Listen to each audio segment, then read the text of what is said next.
Months passed. They debuted together. Their first song, Between Notes, unexpectedly became a quiet hit. Fans loved their chemistry. Boat and Oat, they called them, the inseparable duo with eyes that spoke more than lyrics ever could. Behind cameras, their connection deepened in unspoken ways. Boat began to smile again. Oat began to dream beyond applause.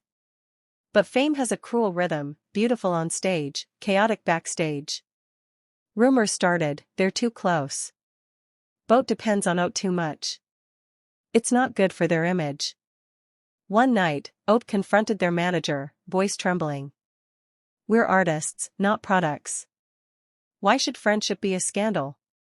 Because people don't believe in real friendship anymore, came the cold reply.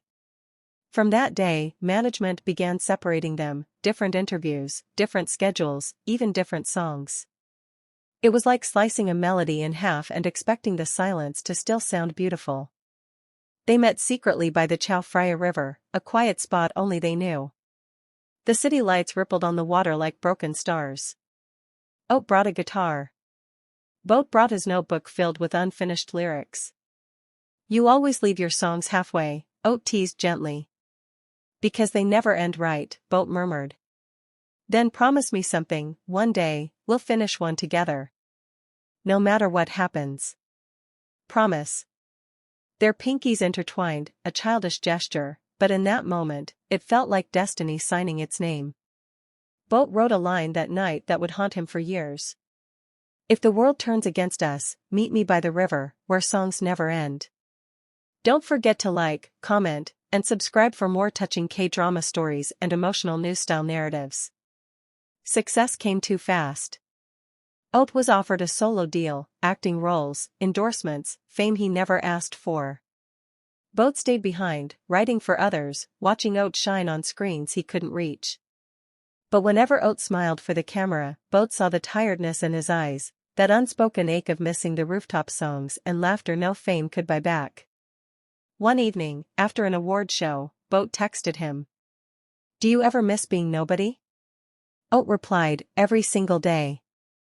Yet, they couldn't be seen together anymore. Rumors had turned sharp, cruel. The world that once adored Boat and Oat now whispered stories neither of them could control.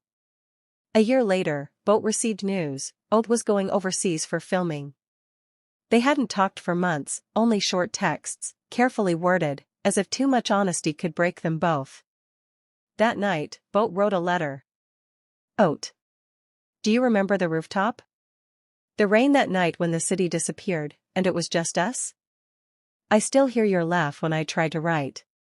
I still leave my songs unfinished because every melody leads back to you. Maybe we were never meant to fit this world, but I want you to know, you were my favorite song. Always. Boat. He never sent it. Instead, he tucked it inside his guitar case, right beside the river lyric. Time passed. Both grew in different directions. Oat became a household name, dramas, variety shows, red carpets. Boat became a quiet composer, writing hits for others, avoiding the spotlight he once dreamed of.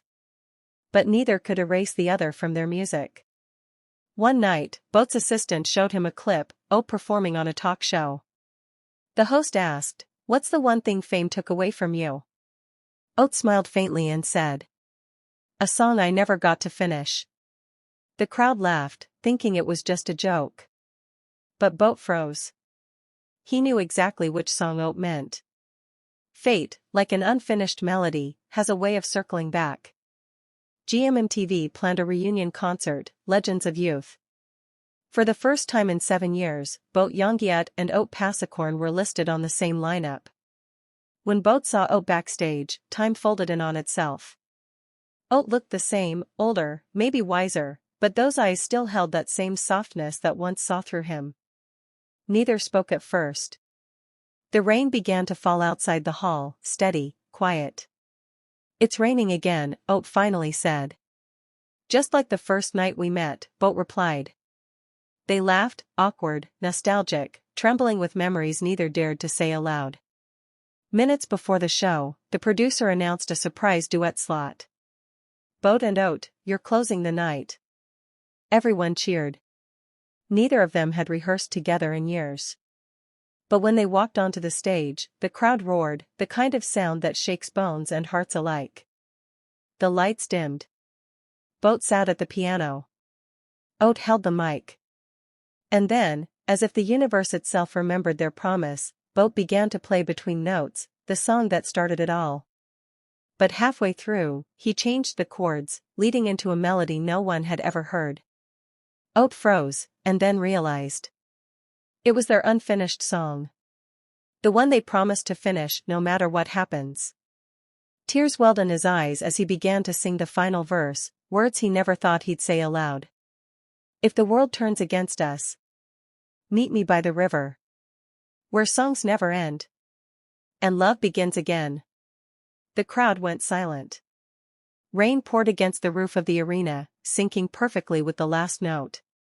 When the lights dimmed, Bolt looked at Oat, both of them trembling, smiling through tears. No words were needed. The promise had been kept. News headlines exploded the next day. Both Yongyut and Oat Pasakorn's emotional reunion brings fans to tears. The song that ended a 7-year silence. But beyond the applause, what mattered most was the quiet morning after. They met again, this time not in a dressing room, but by the Chao Phraya River. Don't forget to like, comment, and subscribe for more touching K-drama stories and emotional news-style narratives. Boat brought the old guitar. Oat brought 2 cups of coffee. So, what now? Boat asked softly. Oat smiled. Now we live. Not as idols, not as rumors, just 2 people who finally finished a song. They sat there for hours, talking, laughing, watching the sunrise melt over the water. In that golden light, it wasn't about fame or past pain anymore. It was about peace, the kind that comes only after storms. Boat took out the old letter from his guitar case and handed it to Oat. Oat read it quietly, eyes glistening. You wrote this years ago? Yeah. You could have sent it. I didn't need to. You were always the ending. Oat reached over and held his hand, just for a moment, long enough for silence to say everything. Years later, fans still talk about that night, the rain, the song, the tears. But few know that after that performance, Boat and Oat recorded one final track together, The River Never Sleeps. It was soft, haunting, and painfully beautiful. No grand release, no press. Just a quiet upload at midnight, dedicated to every unfinished song that found its ending. In interviews, Oat was once asked, "What's the most important lesson you've learned in this industry?" He smiled and said, "That some people come into your life not to stay forever, but to remind you what love sounds like." And somewhere, in a tiny studio behind an old ramen shop, a dusty guitar still waits, strings worn, but never broken. Because some songs, like some hearts, never truly end. Don't forget to like, comment, and subscribe for more touching K-drama stories and emotional news-style narratives.